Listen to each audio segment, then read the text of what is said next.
Today we're looking at Marlow's PH-I rope. So the PH-I rope, it's a permanent halochromic indicator that changes colour when it gets exposed to acid. So this yellow thread that runs up the rope, if it's exposed to acids, it changes from yellow to orange to light red to dark red, depending on the concentration of that acid. So we've had a look at a few chemicals that you may find in the rope access industry. A few of these had no effect on this rope, okay, and rightly so. So within the user instructions for this rope, it gives you the specific acids and the concentrations that is going to take effect on it and make the colour change, okay. So the first one that we've looked at, caustic soda. So it's not an acid at all. It's at the other end of the scale of acids. So it's heavily alkaline. Rightly so, it didn't make this rope change colour, okay. The next one was thinners. So again, it's not an acid. Thinners, reasonably common in the blasting and painting game. If you get thinners on your ropes, it's not going to be great for them. When we got thinners on this rope here, it hasn't changed the colour of the indicating thread, but it's almost made the rope look sort of opaque or transparent. So I would be very hesitant to hang on that rope there. I'm not sure what it would break at. We haven't got the capacity to pull these ropes until destruction, but you know, chemical contamination of this rope would be enough for me to render it out of service, okay? The next one we've got is CLR Clear. So it's an industrial strength cleaner.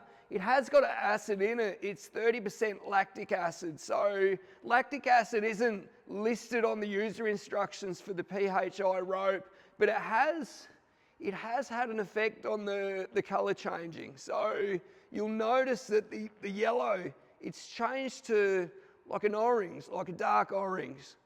So that has had an effect on this rope, and the rope itself, it just feels really stiff.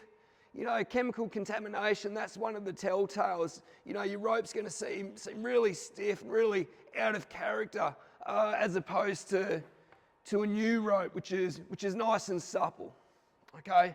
Now the next one we've got, this is the big hitter. So hydrochloric acid, this is, I believe, 32% hydrochloric acid. So if you want to etch concrete, if you want to put it in your pool for whatever reason, this is the stuff that you'd use, okay? So in the user instructions for Marlow's PH-I rope, they give an indication on 1% acid and then 10% acid as well. So they're saying exposure in 10% hydrochloric acid for 20 seconds, the rope's going to change colour.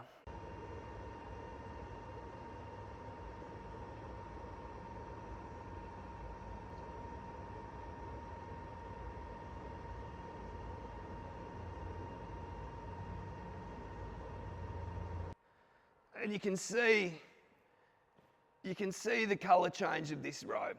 Okay, so not only the colour change, but you can see the shininess or the sheen of the rope itself. So the acid's melted the rope.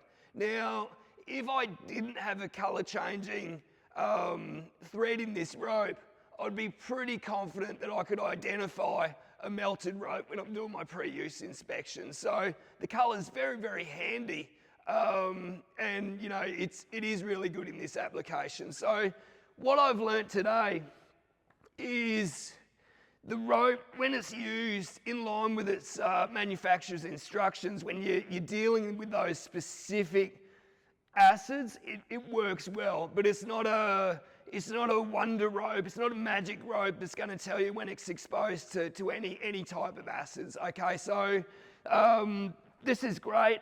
Other products that may be on the market, I'm aware of Aramid, which is very good chemical resistance as well. So there's ropes with a Aramid sheath with a sort of polyamide sheath over the top of that. So provides very good chemical resistance. But this is a visual indicator. It's really good when you're dealing with these specific type of acids.